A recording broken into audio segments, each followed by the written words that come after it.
अस्सलामु अलैकुम वरहमतुल्लाहि वबरकातुह।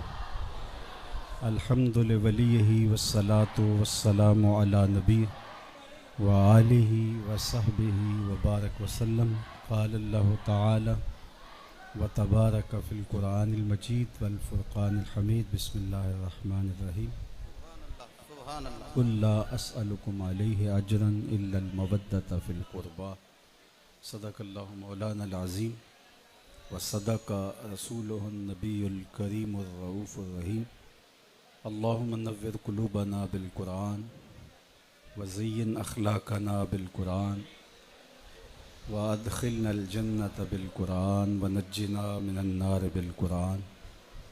क़ाल अल्लाहु तआला व तबारक फ़ी शान हबीबिही मुख़बिरन व आमिरा। इन्नल्लाहा व मलाइकतहु युसल्लूना अलन नबी या अय्युहल्लज़ीना आमनू सल्लु अलैहि व सल्लिमू तस्लीमा। अल्लाहुम्मा सल्लि अला सय्यिदिना व मौलाना मुहम्मदिन मादिनिल जूद वल करम व आलिही व सहबिही व बारिक व सल्लिम। तमाम हम्दो सना तारीफ़ व तौसीफ़ अल्लाह जल्ला मजदुहुल करीम की ज़ात बाबरकात के लिए, जो खालिक कायनात भी है और मालिक शश्जिहात भी। अल्लाह जल्ला व अला की हम्द व सना के बाद आली मर्तबत ज़ी वक़ार मुहतशम सामीन व हाज़रीन, आज यकम मुहर्रमुल हराम है और नए इस्लामी साल का आगाज़ कमरी तक़वीम के एतबार से मुहर्रमुल हराम से ही होता है। गोया हम एक नए इस्लामी साल में दाखिल हो रहे हैं। अल्लाह ताला ये साल उम्मत मुस्लिमा के लिए बरकतों का हामिल साल बनाए और इसकी बरकतें पूरी उम्मत का मक़सूम फरमाए। इस साल के शुरू होते ही एक तो मुराद रसूल खलीफ़ा सानी हज़रत सैयदना उमर बिन ख़त्ताब रज़ियल्लाहु ताला अन्हो की यादें ताज़ा होती हैं और दूसरी जानिब तारीख़ का इंतहाई दर्दनाक बाब जो करबला के रेगज़ार में रक़्म हुआ, उसकी यादें दिलों को तड़पा देती हैं। अहले मोहब्बत हज़रात शुहदाए करबला से अपनी अक़ीदतों और अपनी मोहब्बतों का इज़हार करके ख़िराज अक़ीदत पेश करते हैं। अल्लाह जल्ला शानुहु हम सब को उनके नकोश पा की बरकतें अता फ़रमाए। उम्मत मुस्लिमा इस वक्त जिन बहरानों से गुज़र रही है और जिन मुश्किलात का शिकार है, किसी भी बालिग़ नज़र शख्स से हालात पोशीदा नहीं हैं। और फिर अर्ज़ वतन पाकिस्तान इस वक्त जिस गंभीर सूरत हाल का शिकार है, अल्लाह ताला हमें नेक अहल, दयानतदार और साले हुक्मरान नसीब फरमाए और इस मुल्क को मुआशरत का हुस्न और मईशत का जमाल नसीब करे। मैंने आपके सामने जो कलिमात तिलावत किए हैं, चूँकि मौसम में जो हिद्दत और गर्मी है, मस्जिद में उतनी गुंजाइश नहीं जितने लोग मस्जिद में मौजूद हैं और बाहर गलियों में भी यूं ही रश है, तो ज़ाहिर है इतनी बरसती हुई गर्मी में ज़्यादा तवील ख़िताब करना हिकमत के मुनाफी है और मैं वैसे भी लंबा ख़िताब करने का आदी नहीं हूँ। और मैंने दाखिल होते देखा कि आप माशाल्लाह बड़े पुरजोश हैं, लेकिन मुझे सुनने के लिए आप अपने जज्बात पे थोड़े वक्त के लिए कंट्रोल करना होगा, इसलिए कि मैं धीमे अंदाज से ही बात करने की आदत रखता हूँ और मुझे उम्मीद है कि आप थोड़ी देर के लिए अपनी सारी तवज्जुहात मरकूज़ करके मेरी जानब मबजूल कर देंगे। तो आज के दिन की मुनासबत से, इस माह नूर की मुनासबत से चंद बातें आपके सामने रखने में कामयाब हो जाऊं तो मेरा आना और आपका इस शिद्दत की गर्मी में बैठना बामकसद हो जाए। किताब रहमत कुरान मजीद से जो कलिमात तिलावत किए हैं उनमें अल्लाह जल्ला शानहू ने अपने महबूब अलैहिस्सलाम से मुखातबत करते हुए इरशाद किया, ए महबूब आप ही फरमा दीजिए, ला अस्अलुकुम अलैहि अजरा, ए लोगो मैं तुमसे तबलीग दीन का कोई सिला नहीं मांगता। तुम्हारे तक जो मैंने पैगाम हक़ का इबलाग किया, तुम्हें दीन दिया, इस पर कोई अजर नहीं मांगता।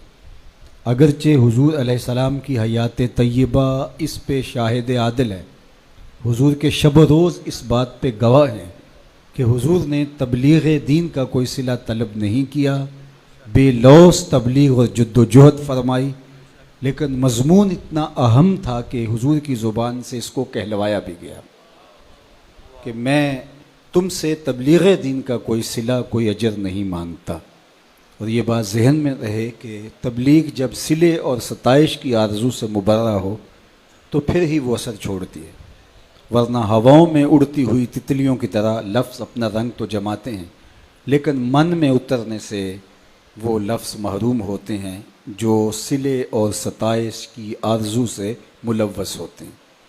बात वही दिल में उतरती है जो दिल से निकलती है। फ़ारसी वाले कहते हैं अज़ दिल ख़ेज़त बर दिल रेज़त, जो चीज़ दिल से निकलती है वही दिल पे उतरती है।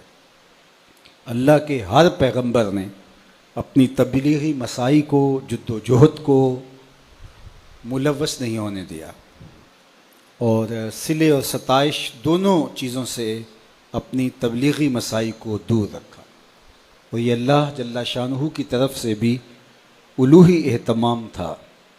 इस हवाले से मैं एक वाक़या आपके सामने रखना चाहता हूँ। जब फ़िरौन को नजूमियों ने बताया कि तेरे यहाँ एक बेटा पैदा होने वाला है जो तेरे तख्त व ताज को उलट के रख देगा, तकब्बुर और रऊनत से भरा हुआ फ़िरौन बोला कि मैं वो बच्चा पैदा ही नहीं होने दूंगा। और 70,000 बच्चे कत्ल करवाए, 90,000 हमल गिरवा दिए गए। अल्लाह की कुदरत के जब इस कदर कत्ल आम हुआ तो उसके अपने ही मसाहिबों ने कहा कि इस तरह तो नस्ल मफकूद हो जाएगी, तो हमारी खिदमत कौन करेगा। तो ऐसा करो कि 1 साल बच्चे कत्ल करवाओ और 1 साल छोड़ दो। जिस साल बच्चे कत्ल करवाते थे उस साल हज़रत मूसा अलैहिस्सलाम पैदा हुए, और जिस साल छोड़े जाते थे उस साल हज़रत हारून अलैहिस्सलाम पैदा हुए। उम्मे मूसा, जिनका नाम अहले सैयर ने यूहानस बताया है, वो बेटे की विलादत पर परेशान हो गई, जबकि बेटे की पैदाइश पे खुशी होती है, लेकिन उन्हें दुख ये था कि अभी फ़िरौन के सिपाही आएंगे और मेरी गोद से मेरा बच्चा छीन के ले जाएंगे और काट डालेंगे। माँ की ममता तड़प उठी तो अल्लाह जल्ला शानहू ने उम्मे मूसा की जानब वही की कि घबराने की ज़रूरत नहीं, इस बेटे को दरियाए नील की मौजों के सुपुर्द कर दो, फिर मेरी कुदरत के तमाशे देखो। एक संदूक तैयार किया जिसके बालाई हिस्से में सुराख किए और हज़रत मूसा अलैहिस्सलाम को संदूक में बिठा दिया और दरियाए नील की मौजों के सुपुर्द कर दिया। और अल्लाह के वादे पर मुतमईन होकर उम्मे मूसा वापस घर पलट आई, लेकिन बहन से न रहा गया। वो दरिया किनारे साथ साथ चलती रही। कहते हैं जब वो संदूक डूबने लगता तो बहन का दिल भी डूब जाता, और जब वो तैर के सतह आब पे आ जाता तो दुखों की मारी बहन के दिल को करार मिलता। खुदा का करना ये हुआ कि फ़िरौन का महल दरिया किनारे ही वाक़या था, और वो अपनी बीवी के हमरा, जिनका नाम आसिया है, दरिया किनारे गुज़रते हुए पानी के मंज़र से लुत्फ़ अंदोज़ हो रहे थे। तो पानी के बहाव पर एक संदूक आते देखा तो तजस्सुस और शौक़ की चिंगारियाँ रोशन हुई, और गोताखोरों को हुक्म दिया कि संदूक निकाल के लाओ, देखें तो इसमें क्या है। ये अलग सी शय है जो पानी के बहाव पे जा रही। खैर गोताखोर शाही हुक्म बजा लाते हुए संदूक निकाल लाए। जब खोला तो देखा एक खूबसूरत बच्चा मुस्करा रहा है। तो ज़ौजा फ़िरौन आसिया सलामुल्लाह अलैहा ने देखा तो बरजस्ता कहा कि ये बच्चा तो मेरी आंखों की ठंडक है और इसको हम अपना बेटा बना लेते हैं। चूँकि फ़िरौन के यहाँ औलाद नहीं थी, अपनी बीवी की इस बात को टाल तो ना सका, लेकिन जो जुमले आसिया ने कहे थे, उसकी ज़ौजा ने, इसने ये नहीं कहे। उलमा ने लिखा कि नबी के साथ किया गया प्यार रायगा नहीं जाता। अल्लाह ने बाद में उस खातून को ईमान दे दिया और दुनिया की 4 बेहतरीन ख़वातीन में से एक नाम उनका है। कहते हैं अगर फ़िरौन भी कह देता हाँ मेरी आंखों की भी ठंडक है, तो रब ये ना देखता इसने दावा किया है, देखता मेरे नबी से प्यार किया है, अल्लाह उसको भी हिदायत दे देता। खैर उसका मकसूम नहीं था, लेकिन ये तय हुआ कि इसको अपना बेटा बना लेते हैं।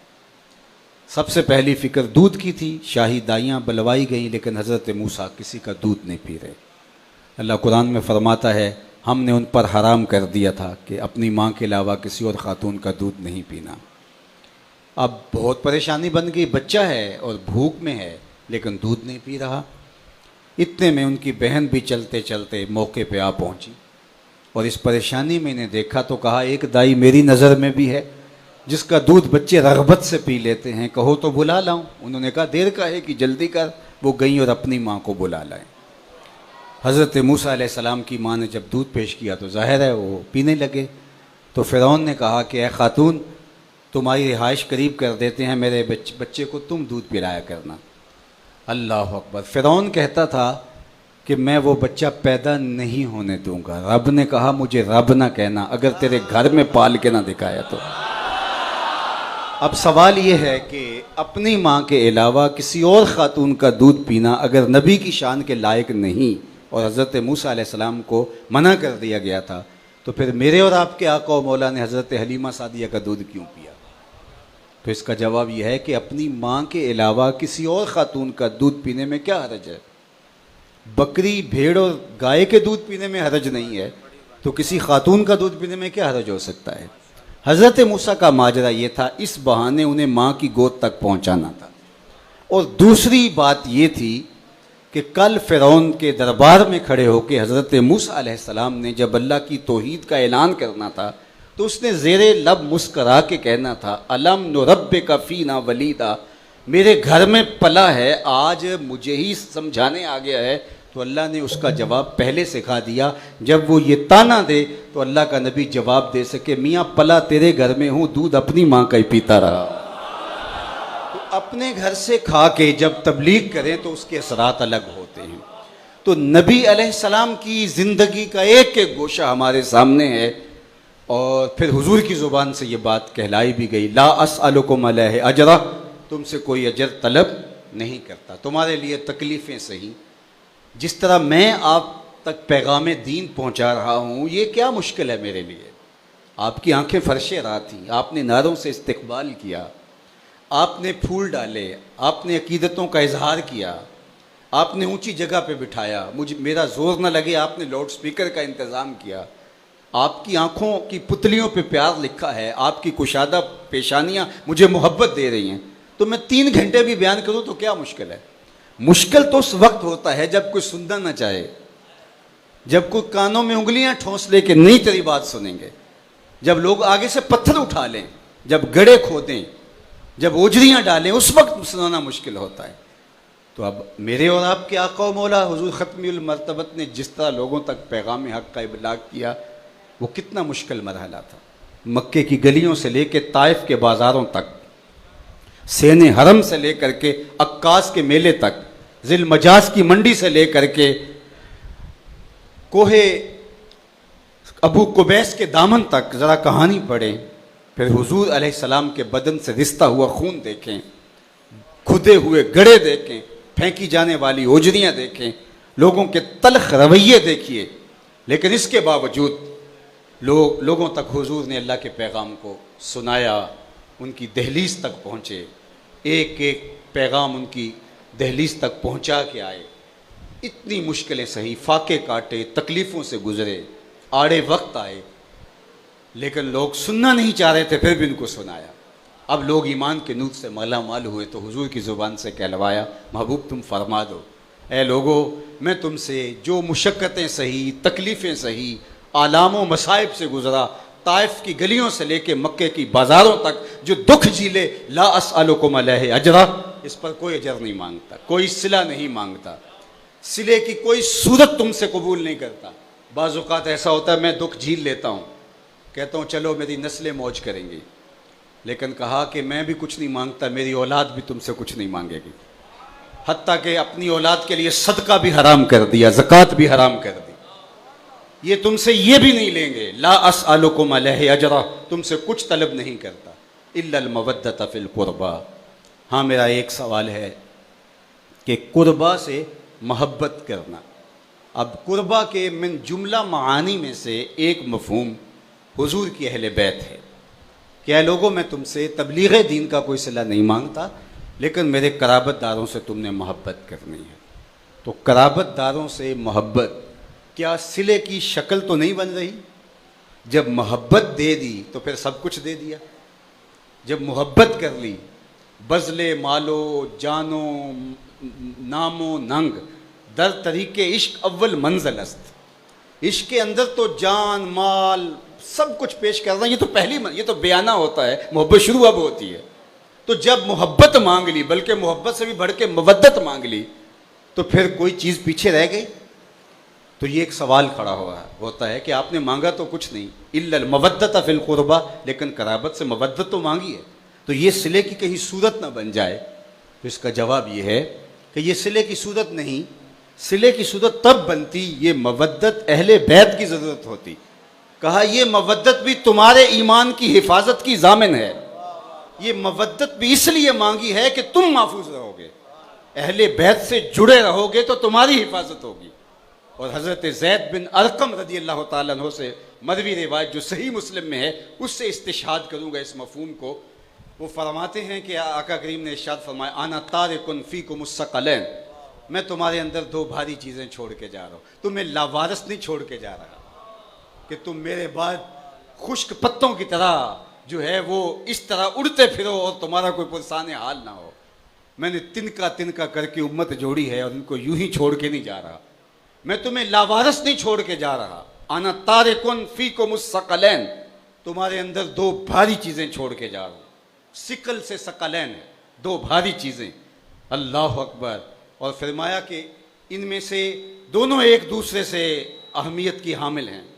उनमें से पहली चीज़ किताबुल्लाह, अल्लाह की किताब, फ़ीहिल हुदा वन नूर फ़ख़ुज़ू बिकिताबिल्लाह वस्तमसिकू बिही।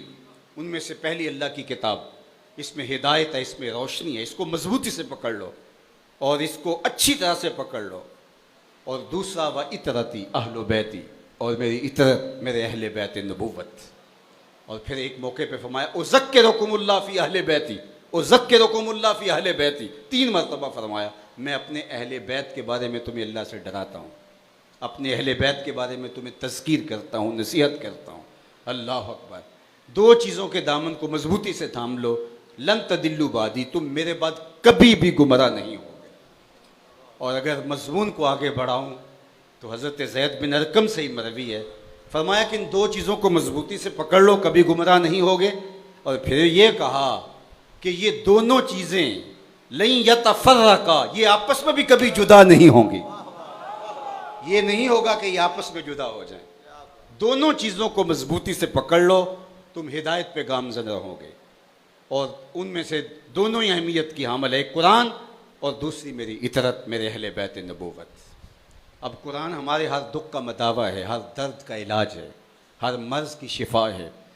तो कुरान के होते हुए हमें किसी और की चीज़ की ज़रूरत क्या बाकी रह गई थी?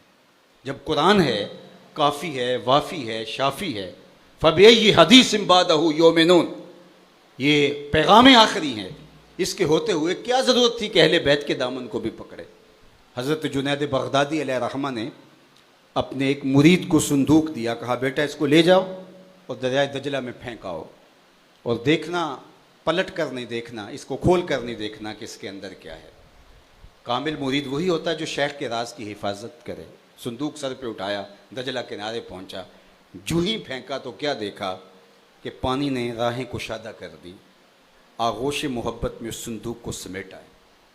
बहुत हैरत ज़दा हुआ, वापस आया तो शेख से कहा हज़रत अगर ये मंज़र मेरी आंखें ना देखती तो कभी भी सवाल ना करता, एक चीज़ थी, फेंक आया, लेकिन मैंने देखा पानी ने राहें छोड़ दी हैं। तो वो क्या चीज़ थी जिसके लिए पानी ने राहें छोड़ दी? और अगर कोई वो ऐसी शय थी तो आपने फेंकवाई क्यों है? ये एक मसला बन गया मेरे लिए। इतनी मुकद्दस चीज़ के पानी ने राहें छोड़ दी, और अगर इतनी मुकद्दस थी तो आपने उसको फेंकवाया क्यों? फरमाया, बेटा तुमने मंजर ही ऐसा देखा है, जब तक रात से पर्दा नहीं उठाऊंगा तुम्हें करार नहीं मिलेगा। सुनो, मैंने तसव्वुफ़ के असरार व रमूज़ और गवामस पर एक किताब लिखी थी, 12 साल की मेहनत शाका से। फिर 12 साल उसकी नोक पलक संवारता रहा कि उसका कोई जुमला शरीयत के मिजाज से मुतसादिम ना हो। फिर 12 साल मैं सोचता रहा इस किताब को लोगों तक पहुंचाऊं कि ना पहुंचाऊं। आज 36 बरस गुजरने के बाद मैंने सोचा है, कुरान के होते हुए लोगों को जुनैद बगदादी की किसी किताब की ज़रूरत नहीं है। ये वो मेरी 36 साल की कमाई है जो तुम दरिया में फेंक आए। कुरान इतना ज़रूरी, इतना अहम, इतना काफ़ी, इतना वाफ़ी, इतना शाफ़ी, हर दुख का मदावा, हर दर्द का इलाज, हर मुसीबत में काम आने वाला जब कुरान दे गए तो अब क्या ज़रूरत थी कि अहले बैत नबूवत के दामन को थामने की? तो इस मजमून को समझने के लिए फिर आपको थोड़ा सा फिर पीछे आना पड़ेगा कि एक होती है थ्योरी और एक होता है उसका प्रैक्टिकल। एक होता है इल्म, एक होती है उसकी अमली मश्क। अगर इस्लाम की थ्योरी देखनी है तो कुरान मौजूद है, अगर प्रैक्टिकल देखना है तो करबला के तपते हुए रेगजार में हुसैन इब्न अली का किरदार मौजूद है। कहा, दोनों के दामन को मजबूती से थाम लो, तुम कभी भी गुमराह नहीं होगे। जिसने थ्योरी छोड़ दी उसका प्रैक्टिकल सही आ ही नहीं सकता, क्योंकि प्रैक्टिकल सही आता ही थ्योरी पर है। और जिसने प्रैक्टिकल छोड़ दिया उसने थ्योरी से फायदा क्या हासिल किया? इसलिए कामयाबी उसी के हाथ में है जिसके एक हाथ में कुरान है, एक हाथ में अहले बैत नबूवत का दामन। अब यहां रुक के एक और जुमला कहना चाहूंगा, और वो ये कि अल्लाह के महबूब ने तो कहा था, लन तदिल्लु बादी अबदा, तुम मेरे बाद गुमराह नहीं होगे। इस किताब को अगर थामे रखोगे तो मेरे बाद तुम कभी गुमराह नहीं होगे। तो हम 72-73 ग्रोहों में बट गए। मेरे हुजूर ने तो कहा था लन तदिल्लु। उलमा से पूछिए, तलबा भी मौजूद हैं, हरफे नासिब जब मुजारिया पे दाखिल हो तो मुस्तकबिल की अबदी नफ़ी होती है। तो लन तदिल्लु का मफ़ईल लम तफ़अलु वलन तफ़अलु, अगर तुम नहीं ला सके तो कभी भी नहीं ला सकोगे। लन तदिल्लु, तुम कभी भी गुमराह नहीं होगे। और यहाँ 70-72 ग्रोहों में उम्मत बट गई, टुकड़े टुकड़े हो गई, दस्तो गिरेबां हैं। जबकि हुजूर ने कहा था लन तदिल्लु, तो साहिब बटी क्यों फिर? तो हुजूर ने एक शर्त लगाई थी, इन दोनों के दामन को पकड़े रखोगे तो गुमराह नहीं होगे। गुमराही तब होगी जब किसी एक के दामन को छोड़ोगे। अगर कुरान को छोड़ दोगे फिर भी गुमराह हो जाओगे, अगर अहले बैत के दामन को छोड़ दोगे तो फिर भी गुमराह हो जाओगे। थ्योरी छुटी तो फिर भी गुमराही, प्रैक्टिकल छुटा फिर भी गुमराही। तुम्हारे एक हाथ में कुरान होना चाहिए, एक हाथ में अहले बैत नबूवत का दामन। अगर तुम दोनों के दामन को मजबूती से पकड़ लेते हो तो फिर तुम गुमराहियों से बच जाओगे, हिदायत तुम्हारा मकसूम हो जाएगी। अल्लाह अकबर। तो अहले बैत के दामन को पकड़ करके, कुरान की फ़िक्र को थाम करके जब हम आगे बढ़ते हैं तो रास्ते बनते चले जाते हैं। लेकिन जब हमारी फ़िक्र, हमारी सोच, हमारी ख्वाहिशात के ताबे हो जाती है और हम किसी एक चीज़ का इख्तियार करते हैं तो फिर नतीजा गुमराही है। हम कुरान की दुहाई देते रहें और अहले बैत का नाम भी हमारी तबीयत पे बोझ बन जाए तो फिर गुमराही हमारा मुकद्दर हो जाएगी। और अगर हम अहले बैत का नाम लें और कुरान हमारी अफकार में ना हो, हमारी ज़िंदगी में ना हो, हमारे नज़रियात में ना हो, हमारे तर्ज़ मुआशरत में ना हो, तो फिर जो है सवाए हमारी एक खाली अकीदत की और कुछ बाकी नहीं बचेगा और गुमराही हमारा मुकद्दर बन जाएगी। इसी तरह अहले बैत और असहाब पैगंबर, इन दोनों के दामन को थामने की हमें तलकीन की गई। अहले सुन्नत का है बेड़ा पार, असहाबे रसूल नज्म है और नाव है इतरत रसूलुल्लाह की। यहाँ हुजूर अलैहिस्सलातु वस्सलाम की अहले बैत को नाव कहा गया और असहाब को सितारे कहा गया। असहाबी कन नुजूम फबिअय्यिहिम मुक़्तदैतुम इह्तदैतुम, ये सितारे हैं। अल्लाह अकबर। आजकल वो दुनिया चलती है, स्टार्स के पीछे चलती है, स्टार्स के पीछे जाती है। हुजूर ने फरमाया तुम्हारे लिए जो मैं स्टार्स मुकर्रर करके जा रहा हूँ वो किसी हॉलीवुड और बॉलीवुड के गंदे सितारे नहीं हैं, वो मिशकाते नबूवत से फूटने वाले, नूर से रोशन होने वाले अबू बकर व उमर हैं, उस्मान व अली हैं। वो अबू बकर व उमर की जाते सतूदा से तुमने इनके दामन को मजबूती से पकड़ना है। ये रोशन सितारे, ये मुनव्वर सितारे हैं जिनकी रोशनी में तुम सफर कर सकोगे। और दूसरी जानब अल्लाह अकबर, ये बात हज़रत अबू ज़र ग़फ़ारी बयान करते हैं, वह हुवा आख़िज़ुम बिबाबिल काबा, काबे के दरवाजे को पकड़ के ये हदीस बयान करते हैं। हदीस बयान करने के स्टाइल हैं, कोई मिंबर पर बैठ के करता है, कोई मेहराब में करता है, कोई शागिर्दों के हलके में करता है, कोई लोगों के हुजूम में करता है, कोई लिख डालता है। अल्लाह अकबर। हज़रत इमाम शाफ़ी कहते हैं, जब मैं इमाम मालिक के पास पढ़ने गया तो उनकी एक अदाई मुझे खा गई। वो हुजूर के रोज़े के सामने बैठे थे, हुजूर की हदीसें बयान करते थे। और मुहद्दिसीन जब हदीस बयान करते हैं तो वो कहते हैं कि काला काला रसूलुल्लाह सल्लल्लाहु अलैहि वसल्लम। लेकिन जब इमाम मालिक सनद के आखिर में जाते तो हुजूर की कब्र अनवर की तरफ इशारा करके कहते, इस रोज़े के मकीन ने कहा। तो मैंने कहा मैं नौकरी करूँगा इस शख्स की। अल्लाह अकबर। 40 साल तक इमाम मालिक ने दर्स दिया है हुजूर की हदीस का, और 40 साल में एक बार भी ऐसा नहीं हुआ कि किताब के वर्क के पलटने की आवाज़ भी पैदा होने दी। ले सांस भी आहिस्ता के दरबार नबी है। यहाँ तो सांसों का शोर भी अहले मोहब्बत खिलाफ अदब समझते हैं। ले सांस भी आहिस्ता के दरबार नबी है। ये वो हसास बारगाह है। इज्जत बुखारी का शेर है, इकबाल ने अपने कलाम में दर्ज किया, अदब गाहेस ज़ेरे आसमां अज अर्श नाजुक तर, नफस गुम करदा मी आयत जुनैदो बायज़ीद इंजा। यहाँ जुनैद बगदादी, बायज़ीद बुस्तामी जैसे लोग आते हैं, वो भी सांसों को रोक के आते हैं। अहले मोहब्बत सांसों का शोर भी खिलाफ अदब समझते हैं। अल्लाह अकबर। अकीदतों के रंग। तो हज़रत अबू ज़र रज़ी अल्लाह ताला वह आख़िज़ुम बिबाबिल काबा, काबे के दरवाजे को पकड़ा, तवाफ़ चल रहा है, और काबे के दरवाजे को पकड़ के लोगों से कहा, लोगों सुन लो, मैं तुम्हें अल्लाह के रसूल की एक हदीस बयान फरमाने लगा। और फिर ये हदीस बयान फरमाई कि आका करीम ने इरशाद फरमाया कि मेरे अहले बैत की मिसाल हज़रत नूह अलैहिस्सलाम की कश्ती की है, मन राकिब फ़ीहा नजा व मन तखल्लफ़ अन्हा गरक़। अल्लाह अकबर। मेरे अहले बैत किराम की मिसाल हज़रत नूह की कश्ती की तरह है, जो बैठ गया नजात पा गया, जो पीछे रह गया गरक हो गया। तो कश्ती के अंदर बैठ करके मंजिल तक पहुंचने के लिए सितारों की रोशनी दरकार होती है, और अगर कोई सितारों से नज़र हटा ले, नज़र चुरा ले, तो वो कश्ती में समंदर के अंदर घूमता रहेगा और चक्कर काटता रहेगा, और कभी वो किसी मौज का शिकार हो सकता है। और अगर किसी ने छलांग लगा दी और सितारों पे नज़र रखी और कश्ती में ना बैठा, वो तेज़ व तुंद लहरों का मुकाबला कब तक कर पाएगा, वो भी डूब जाएगा। अगर किनारे लगना है, साहल आशना होना है, तो सहाबा की अज़मत को भी सलाम करो, अहले बैत नबूवत की अज़मत को भी सलाम। और मैं तो कहा करता हूँ कि अहले बैत हुजूर के घर वाले हैं और सहाबा हुजूर के दर वाले हैं। हम कहते हैं घर वालों तुम्हें भी सलाम और दर वालों तुम्हें भी सलाम। अहले सुन्नत का है बेड़ा पार, असहाबे हुजूर नजम हैं और नाव है इतरत रसूलुल्लाह। तो कुरान थ्योरी है, अहले बैत नबूवत उसका प्रैक्टिकल है। अब मैं जितनी शिद्दत की गर्मी है, सिर्फ एक मिसाल के बाद अपनी गुफ्तगू इख्तिताम को ले जाता हूँ। थ्योरी क्या है, अब थ्योरी देख लीजिए। वाला नबलुवन्नकुम बिशैइन मिनल खौफ़ि वल जू'i व नक्स मिनल अम्वालि वल अनफुसि वस्समरात व बश्शिरिस साबिरीन। ये थ्योरी है कुरान की। कुरान की थ्योरी क्या है? हम आजमाते हैं बंदों को भूख से, अल्लाह अकबर, खौफ से, जान और माल के ज़िया से और फलों के ज़िया से, लेकिन जो सब्र वाले हैं वो इस इम्तिहान में कामयाब रहते हैं।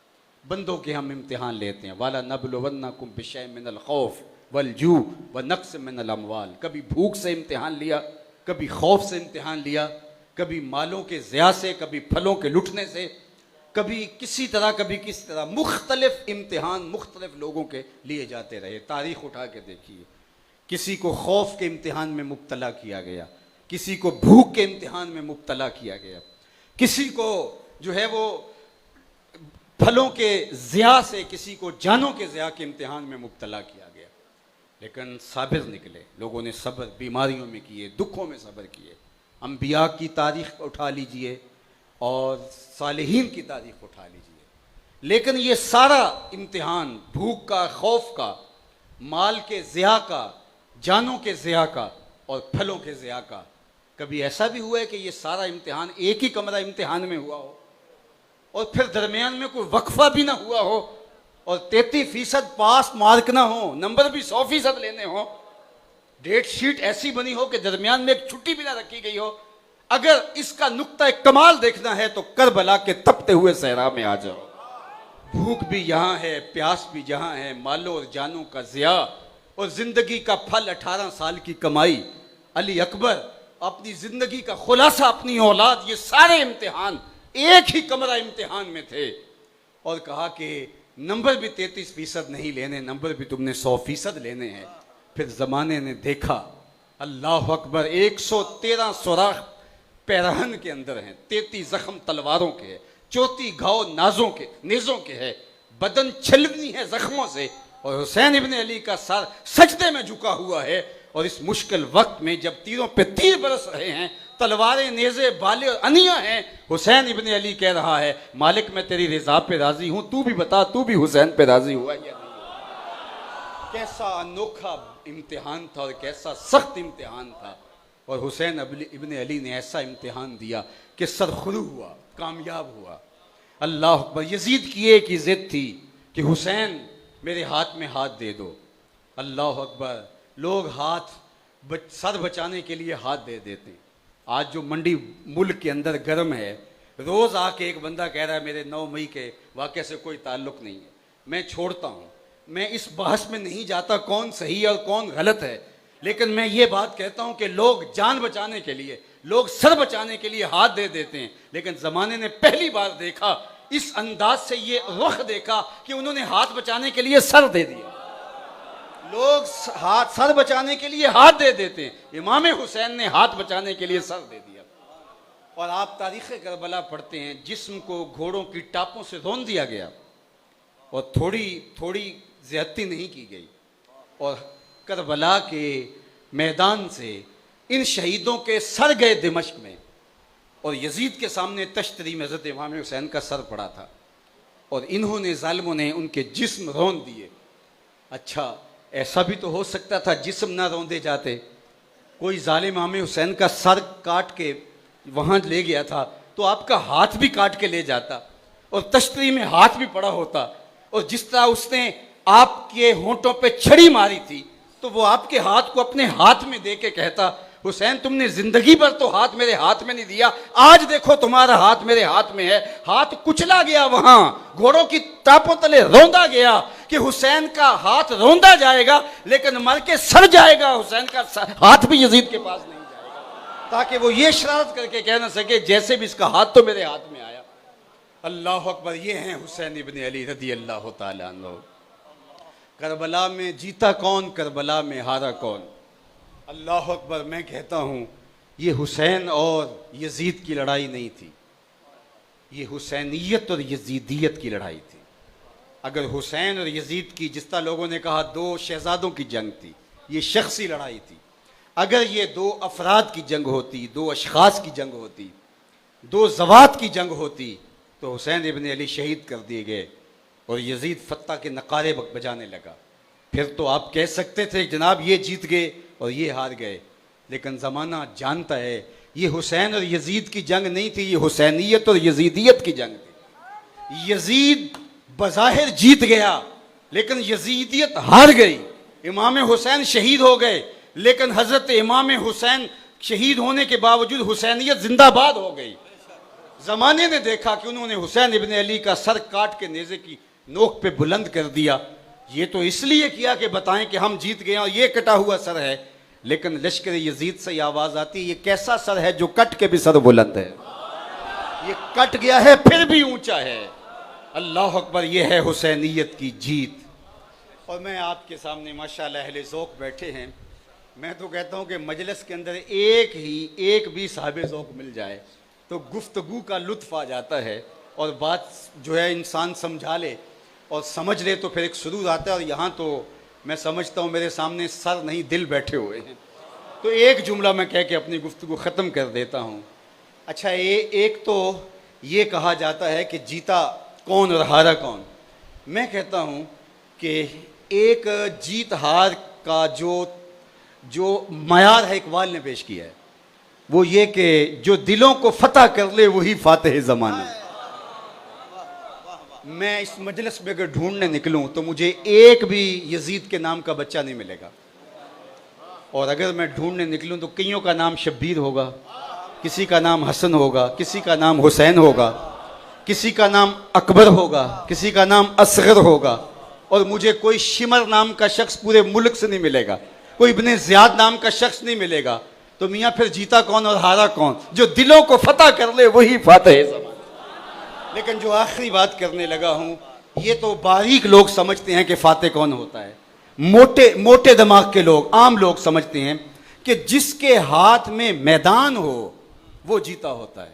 पानीपत की लड़ाइयों से लेकर के मैसूर की जंग तक आप देखते हैं, जो मैदान छोड़ के भाग गया, हमारी कुश्तियां भी होती हैं, जो पहलवान भाग जाए अखाड़ा छोड़ के तो वो जीता भी हो तो लोग कहते हैं ये हार गया, जो अखाड़ा छोड़ के भाग गया वो हार गया।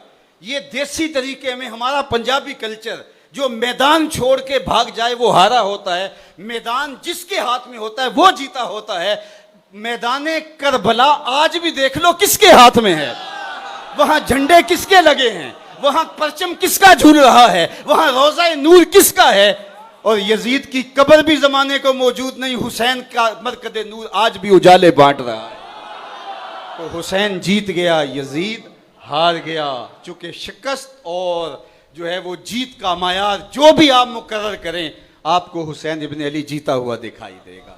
और ये सरखुरू और कामयाबी, आज हम सीना तान के हुसैन इब्न अली का नाम ले रहे हैं, ये हमारा एजाज़ है। दुनिया के ऊपर कितने लोग हैं जो यजीद को हक पे समझते हैं, क्या वो इतनी बड़ी मजलिस यजीद के हक में कर सकते?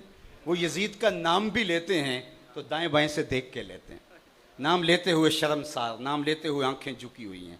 मैंने कहा कैसा तुम्हारा लीडर है जिसका नाम लेते तुम्हें शर्म आती है, और हमारा रहनुमा जब नाम लबों पे फैलता है सर फख्र से ऊंचा हो जाता है। ये है हुसैन इब्ने अली रदी अल्लाह ताला अन्हु, आ इमाम आशिकां पोरे बतूल, सरवे आज़ादे ज़े बुस्तान रसूल। अल्लाह अल्लाह बाए बिस्मिल्लाह पिदर, मानाए ज़िब्ह अजीम आयत पिसर। और आगे इकबाल ने कलम तोड़ दिया, सुरखरू इश्क़े गयूर अज़ खूने हो। ज़रा लफ्ज़ों का हुस्न देखिए, लफ्ज़ों से टपकता हुआ नूर देखिए। सुरखरू इश्क़े गयूर अज़ खूने हो, अल्लाह सुरखरू इश्क़े गयूर अज़ खूने हो, शोखिए ई मिसरा अज़ मज़मूने हो।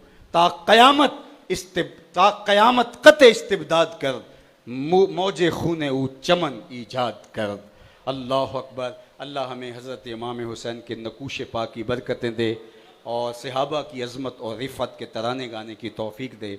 हज़रत सैयदना अबू बकर रज़ी अल्लाह ताला अन्हु से लेके हज़रत अली की या तक सारे नबी के यार बरहक। अल्लाह सच्चाइयों का नूर नसीब व आखिर दावाना।